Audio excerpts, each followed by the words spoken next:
ไม่ได้แต่งแล้วนะ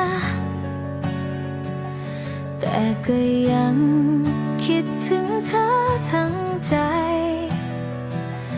ยังอยากถามเรื่องราวของเธอ ไม่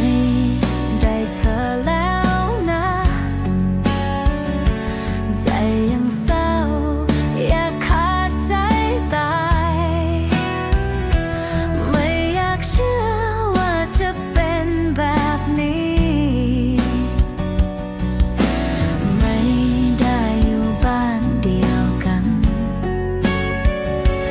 ไม่ได้ดื่มน้ำแก้วเดียวกัน ไม่ได้เดินทางไปพร้อมกัน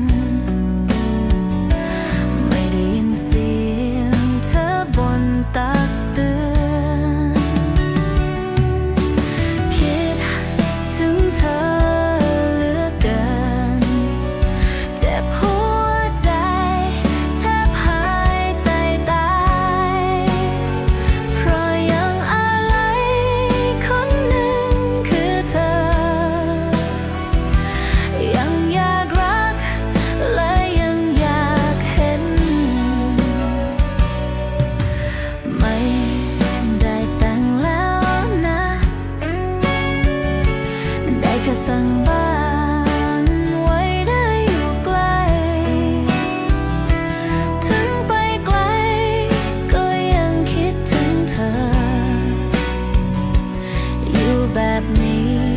อยู่กับหยดน้ำตา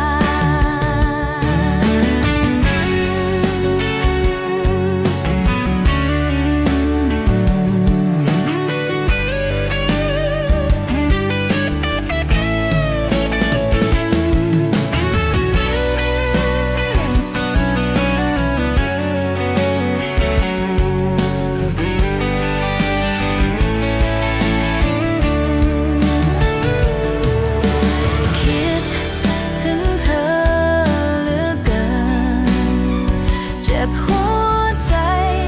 แทบหายใจตาย เพราะยังอะไรคนหนึ่งอย่างเธอ ยังอยากรักและยังอยากเห็น ไม่ได้แต่งแล้วนะ ได้แค่สร้างบ้านไว้ได้อยู่ไกล ถึงไปไกลก็ยังคิดถึงเธอ อยู่แบบนี้ อยู่กับหยดน้ำตา